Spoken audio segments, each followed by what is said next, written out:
In that case, allow me to formally welcome the Fatui to our cause. We now face a common enemy. It's time to put our differences behind us and look to the future. As for Auroron, his actions may have been out of line, but I don't intend to punish him right now. I'd rather give him a chance to prove himself. A magnanimous decision. We're back!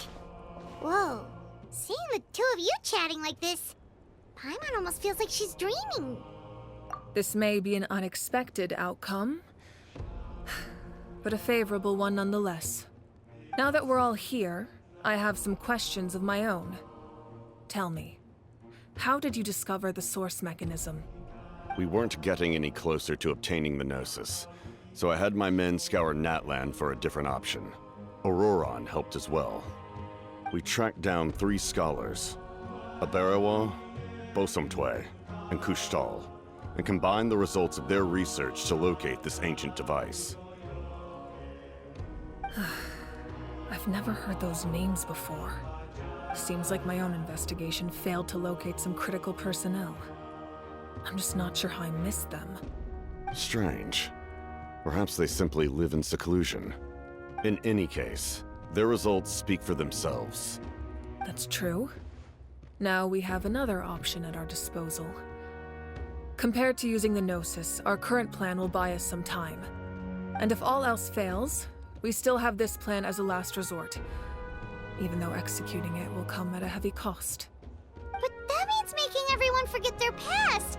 We should definitely try to avoid it if we can. Oh, actually, speaking of the Gnosis, how did you know what it could do? That story begins with the Cataclysm 500 years ago. I failed to save Conria from the rampage of the Abyss. When the situation became unsalvageable, I fled to Natlan with the remainder of my platoon, only to find that Natlan had fallen victim to the same tragedy. I defended this land for quite some time, and, in the process, met the chief of the Masters of the Nightwind, Aizu. I'm sure many people viewed Conria as the cause of the tragedy, but Aizu was kind to me all the same, and even helped me in my time of need. From that moment, I made it my mission to aid Natlan. In battle, a warrior fights to win. Even though my homeland was lost, I was already committed to this fight. Together, Aizu and I fought many battles and overcame countless hardships. However, he was unable to escape his fate, and, in his final moments, told me the secret of the Gnosis. So it was him. He recommended using the Gnosis on several occasions, even before the tragedy. But I turned him down each time. You knew him, and you fought for Natlan all those years ago. Why don't I recognize you? It must be the mask. Even without the mask, my past appearance is long gone. Even with the curse of immortality, the flesh still rots. Wait, do you know someone named Dainsleif? That problem doesn't seem quite so extreme for him. You've met him already? Yeah, a bunch of times. Sounds like you know him too. During the age of Conria, all I knew was his name. The last time I saw him in person, he was traveling with the prince. He carries a degree of pain and hatred that far surpasses my own.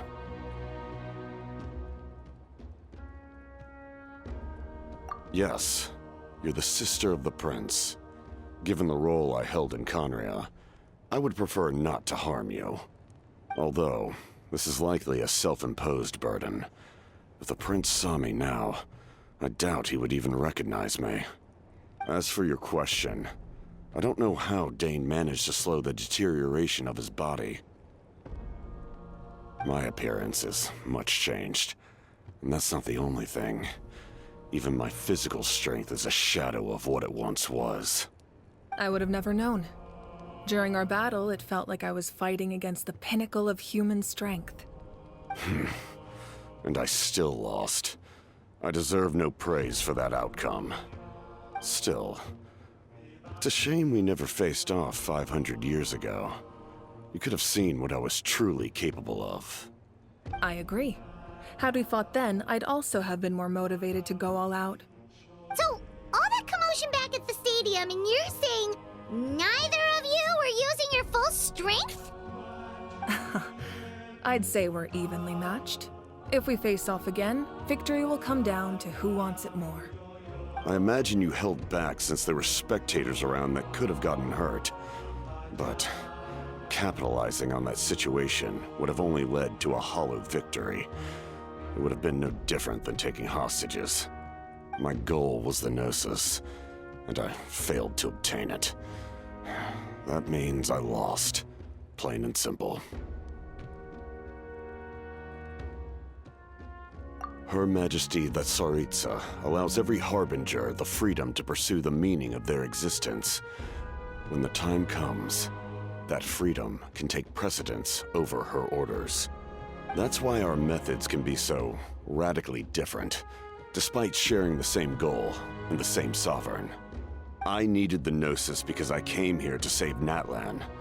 That was my primary motive. Once Natlan is saved, if the Gnosis still remained in my possession, I could bring it back to Snezhnaya. My decision regarding the Gnosis will not change. So let's focus on the Abyss for now. Right! What happens when all 6 heroes are together?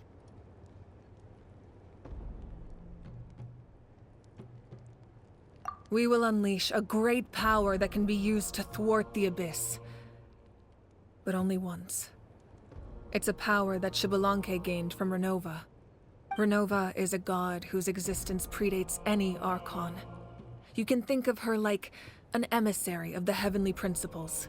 She controls the power of death. Wait, is that why you have the Ode of Resurrection? Yes. Renova also orchestrated Natlan's rules. As for the Divine Throne, like I said before, when a human ascends to the Divine Throne, their inner flame will awaken. The size of the flame depends on the person's potential. The same principle applies to the ruler of Death's power, with one notable distinction. The amount of power inherited will not change depending on your ability to tolerate it. In other words, it's a kind of power that not everyone can withstand. But if you survive the trial, you will gain unprecedented strength, and the ability to harness powers more formidable than any Archon. That still sounds really risky. We cannot walk this path without accepting risk. Mualani charged into the Night Kingdom despite the abyssal contamination. Auroron fought back from the brink of death. In the face of their bravery, I must respond in kind. That is my duty. Spoken like a true leader. All right, that's enough for one day. You should head back and get some rest. I'm sure you're exhausted. The Abyss will likely sense the change in Auroron. It's possible the frequency of the attacks will increase. There are many challenges to come, so we need to be prepared. When you put it that way, Paimon feels even more exhausted. All right, let's head back.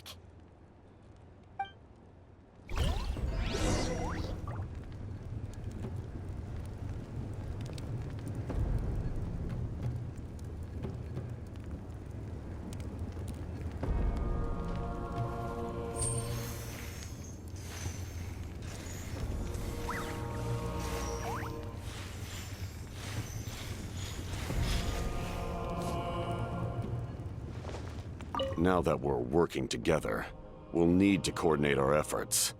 I'll leave a portion of my forces for you to command. That will definitely help relieve some pressure. You're sure they won't object? It's an order. I will make that clear. Excellent. I appreciate your trust.